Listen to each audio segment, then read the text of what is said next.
इस कार्यक्रम के प्रायोजक हैं Chhayang healthcare India private limited.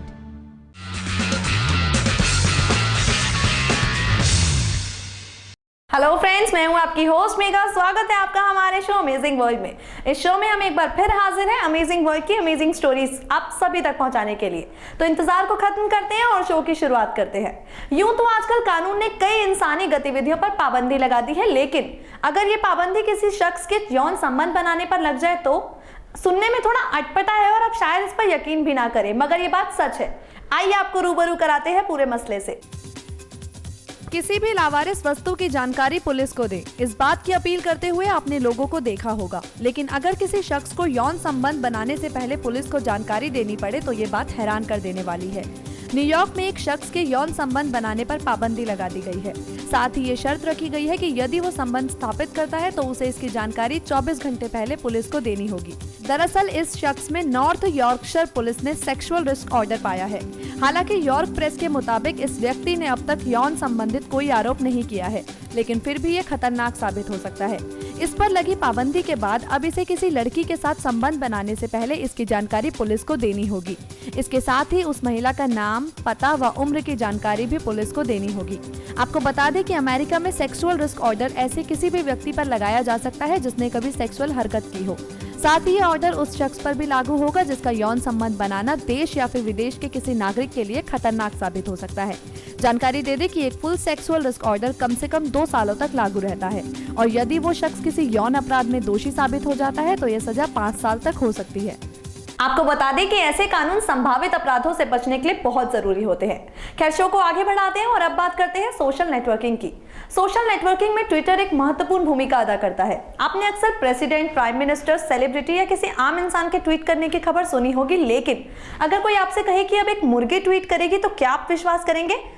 आप भले ही विश्वास ना करें, लेकिन ये बात सच है। आइए आपको बताते हैं एक ट्विटर यूजर मुर्गी के बारे में। आज तक आपने किसी देश के राष्ट्रपति, प्रधानमंत्री, फिल्मी सितारे या किसी दूसरी मशहूर हस्तियों के ट्वीट के बारे में सुना होगा और उनके ट्वीट करने की खबर पढ़ी होगी, लेकिन अगर अब ट्वीट करने की इस प्रक्रिया में जानवर भी हिस्सा लेने लगे तो सुनने में थोड़ा अजीब लगे, लेकिन ये बात सच है। हम आपको एक ऐसी मुर्गी के बारे में बताने जा रहे हैं जो खुद ट्वीट करती है। जी हाँ, ये मामला ऑस्ट्रेलिया की एक fast food franchise company chicken treat का है। दरअसल कंपनी के प्रमोशन के लिए यहाँ एक मुर्गी को ट्वीट करने की ट्रेनिंग दी जा रही है। इस मुर्गी का नाम बेटी है। इस मुर्गी का एक वीडियो सामने आया है जिसमें वो अपने पैरों से ट्वीट करती दिखाई दे रही है। वहीं एक इंटरनेशनल मैगजीन ने अपनी वेबसाइट पर मुर्गी की रिपोर्ट पब्लिश की और लिखा कि फिलहाल मुर्गी बेमतलब के ट्वीट कर रही है, लेकिन उसे ट्रेनिंग देने वाले को उम्मीद है कि जल्द ही वह एक सही शब्द ट्वीट करेगी। वहीं फ्रेंचाइजी कंपनी चाहती है कि जब मुर्गी 5 कैरेक्टर का सही शब्द ट्वीट करने लगे तो मुर्गी का नाम गिनीज रिकॉर्ड में दर्ज किया जाए। हाल ही में आई एक रिपोर्ट के मुताबिक मुर्गी बेहतर परफॉर्म कर रही है। आपको बता दें कि हाल ही में इस सुपर टैलेंटेड मुर्गी ने बम शब्द टाइप किया था। वाकई अब तो लगता है अगर ऐसी ही एडवांस ट्रेनिंग मिलती रही तो बहुत जल्दी मुर्गी फेसबुक भी यूज करने लगेगी। खैर, अब आगे बढ़ते हैं। भिखारी का भीख मांगना तो लाजमी है, मगर किसी भिखारी का एटीएम मशीन लेकर भीख मांगना वाकई हैरान कर देने वाली बात है। जी हाँ, ये बात 16 आने सच है। आइए आपको बताते हैं भीख मांगने के इस अनोखे तरीके के बारे में। यूं तो हर भिखारी का भीख मांगने का अपना एक तरीका होता है, लेकिन क्या आपने कभी किसी भिखारी को क्रेडिट कार्ड से भीख मांगते देखा है? अगर नहीं तो हम आपको बताते हैं भीख मांगने के इस अनोखे तरीके के बारे में। दरअसल ये किस्सा अमेरिका के मिशन का है, जहां डेट्रोइट में रहने वाला 42 वर्षीय एब हैगनस्टोन नाम का भिखारी पिछले कई सालों से ऐसा कर रहा है। सुनने में थोड़ा अजीब है, लेकिन यह सच है। दरअसल शुरुआत में कई लोग एब को खुले पैसे न होने का बहाना बनाकर भीख देने से इनकार कर देते थे।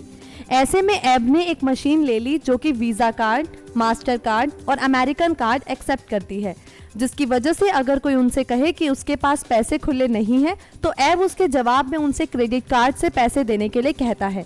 आपको बता दें कि अब तो वो इस तरीके से भीख मांगने में इतना माहिर हो चुका है कि ट्रैफिक में ग्रीन सिग्नल होने तक इस प्रक्रिया को पूरा भी कर लेता है।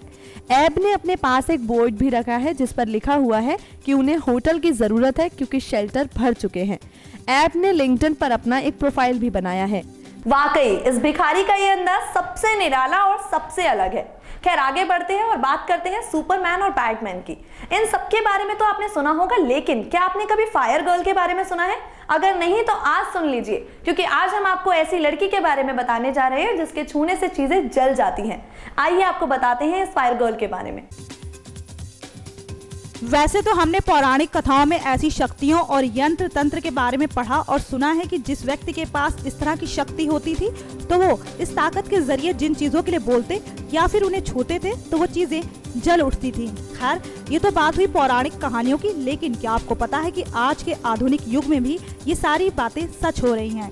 दरअसल हमारे बीच में एक ऐसी लड़की है जो किसी चीज को छू देती है तो वो वस्तु जल उठती है या फिर उसमें आग लग जाती है। बता दें कि 12 साल की ये मासूम बच्ची झांसी के गौरा मछिया गांव की रहने वाली है। कुछ लोग इसे ईश्वर का वरदान कहते हैं तो कुछ लोग इसे श्राप मान रहे हैं। ये लड़की अपने पेरेंट्स को कुछ साल पहले ही खो चुकी है। गांव के ही पूर्व प्रधान राजा सिंह ने इस बच्ची को गोद लिया है। राजा की माने तो कुछ समय पहले ही इस बच्ची के साथ अजीबोगरीब घटनाएं होने लगी। कभी बिजली के बिना पंखे चलने लगते तो कभी बिजली के बल्ब अपने आप जलने लगते। बाद में आग लगने की घटनाएं भी होने लगी। वो जिस सामान को छू देती वो कुछ देर बाद जलने लगती। इतना ही नहीं, एक बार तो उस लड़की के खुद के कपड़ों में भी आग लग गई, लेकिन उस पर आज तक नहीं आई। 12 साल की इस मासूम बच्ची को अभी तक समझ में नहीं आ रहा कि आखिर ये घटना घट कैसे रही है। वहीं गांव के लोग लड़की का इलाज करवाने की पूरी कोशिश कर रहे हैं। कभी वो लड़की को झाड़ फूंक के सहारे तो कभी पूजा पाठ के सहारे ठीक करने की पूरी कोशिश कर रहे हैं। बच्ची को नियमित रूप से देवी माता के दर्शन करने को कहा जा रहा है, जिसके लिए गांव की महिलाएं नियमित रूप से गांव में बने देवी माता के मंदिर पर बच्ची को साथ लेकर पूजा अर्चना भी कर रही हैं। खैर, आज के मॉडर्न टाइम में इस तरह की बातें सामने आना वाकई आश्चर्य भरा है। वाकई किसी माचिस से नहीं बल्कि महज लड़की के छूने से चीजों का जल जाना हैरतमंद है। ये था हमारा आज का अमेजिंग वर्ल्ड शो, जिसमें हमने आपको रूबरू कराया अमेजिंग स्टोरीज से। अब वक्त आ गया है आप सबसे विदा लेने का, इस वादे के साथ कि कल फिर हाजिर होंगे ऐसी ही अमेजिंग स्टोरीज के साथ। तब तक के लिए गुड बाय। इस कार्यक्रम के प्रायोजक हैं Shreyank health care India private limited.